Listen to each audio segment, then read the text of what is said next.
ایک صحابی تھے، ان کی 4 بیویاں تھیں، عتبہ نام تھا۔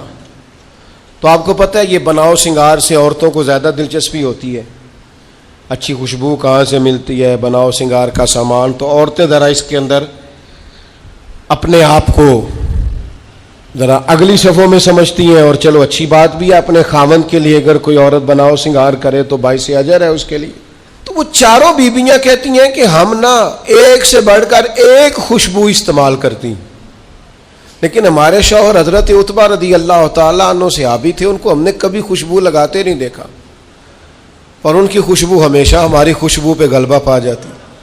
تو وہ صحابیات 4 کہتی ہیں کہ ہم ٹٹولتی تھیں، ان کی جیبیں دیکھتی تھی، خوشبو کہاں سے لاتا ہے، پر خوشبو کوئی نہیں، جسم بڑا مہکتا ہے۔ ہم نے بڑی کوشش کی، 4 نے مل کے، 4 بیویاں، سمجھ نہیں آتی تھی۔ فرماتے ایک دن 4 اکٹھی ہو کے کہنے لگیں آج نہ چلو اس بات پہ تو 4 سوکنے اتفاق کرے نا۔ کہتے ہیں اپنے شوہر سے کہا آپ بتائیے خوشبو کہاں سے لاتے ہیں؟ کہنے لگے اللہ کی قسم کبھی لگائی نہیں، اوئے ہوئے ہوئے، کبھی نہیں لگائی، اس پتے سے ڈھونڈنا قاصد میرے دلدار کو، کبھی لگائی نہیں خوشبو۔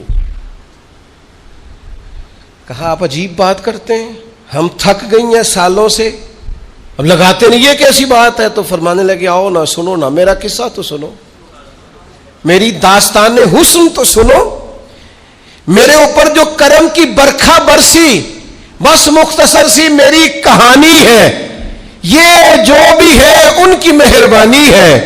کہا مطلب کیا ہے؟ تو حضرت عتبہ فرمانے لگے میری کمر پر بن گئے تھے دانے، ان میں ہوتا تھا درد، تکلیف، آزمائش، جلن، میں تکلیف میں تھا، تو میں تکلیف سوائے ان کے کس کو بتاتا جو میرے ہر بات میں میرا سہارا تھے۔ میں سیدھا چلا گیا دروازہ رسول پہ، رو کے عرض کی حضور یہ درد ہے، سونے نہیں دیتا۔ تو کہتے ہیں کریم نے فرمایا تو کرتا اوپر کرنا۔ کہتے ہیں میں نے کرتا اوپر کیا تو حضور نے لعاب دہن انگلی سے لگا کے میری کمر پہ لگایا۔ فرماتے ہیں وہ لعاب دہن میری بیماری لے گیا اور خوشبوئیں چھوڑ گیا۔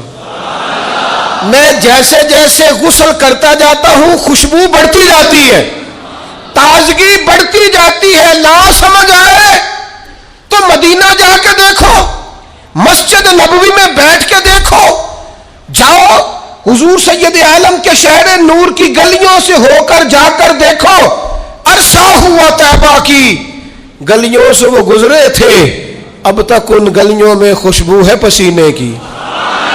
جا کے دیکھ لو، نظارہ کر لو۔ اللہ تعالیٰ نے حضور کا سراپا ہی ایسا بنایا، یہ حضور کے دستے مبارک ہے نا۔ حضرت انس بن مالک فرماتے ہیں میں نے ریشم بھی اتنا نرم نہیں دیکھا جتنا حضور کے ہاتھ نرم تھے، کستوری سے اتنی خوشبو نہیں آتی جتنی دستے مبارک سے آتی تھی۔